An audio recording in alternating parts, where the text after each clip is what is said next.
গণেশ চতুর্থী। সকাল থেকেই নিয়ম নিষ্ঠার সাথে পুজো অর্চনায় ব্রত হয়েছে জলপাইগুড়িবাসী। শঙ্খধ্বনি ও উলুজকার ঢাকের আওয়াজ জানান দিচ্ছে পুজো আসছে। আজ বিভিন্ন গৃহস্থী থেকে ক্লাব সংগঠন গণেশ পুজোয় মেতে উঠেছেন। বাড়ির মন্দির সুন্দর করে সাজিয়ে তোলা হয়েছে গণেশ ঠাকুরকে। ঢাকের আওয়াজে লাড্ডু, ফল, মিষ্টি সহ বিভিন্ন ভোগ প্রসাদের মধ্য দিয়ে জলপাইগুড়ি ইন্দিরা গান্ধী কলোনি এলাকায় শনিবার সাত সকালে গৃহস্থীরা পুজো অর্চনায় ব্রত হয়েছেন। ছোট থেকে বড় সকলেই গণেশ চতুর্থীতে আনন্দে মেতেছেন। অপরদিকে এই উপলক্ষে জলপাইগুড়ি শহরের ছোট বড় পুজোগুলির মধ্যে অন্যতম জলপাইগুড়ির ভূপতি গ্রুপ এবার তারা এক কাল্পনিক মন্দিরের আদলে বিশাল পুজো অনুষ্ঠিত করেছেন।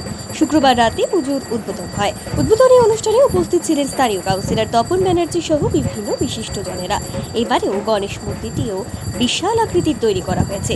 ভূপতি গ্রুপের পুজো দেখতে জলপাইগুড়িবাসী তথা উত্তরবঙ্গবাসী ভিড় জমান।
এরপর আমরা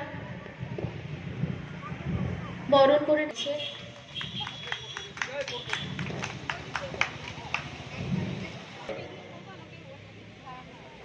আজ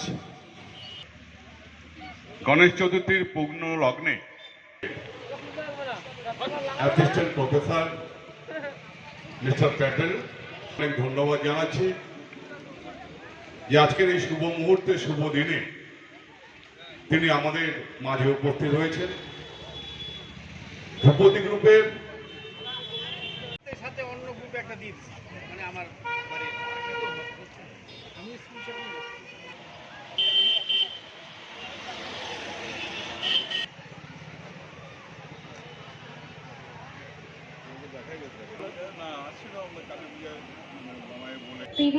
টাকা মূল্যের সোনা এবং তৃতীয় পুরস্কার হিসেবে রয়েছে 20,000 টাকা মূল্যের সোনা। সান্ত্বনা পুরস্কার হিসেবে দেওয়া হবে 20টি রূপোর কয়েন। আগামী আমাদের মণ্ডপের ঠিক পাশের থেকে সংগ্রহ করতে পারেন। ভূপতি গ্রুপ প্রতি বছরই সমাজ সেবামূলক কাজ সম্পন্ন করে। সেই সমাজ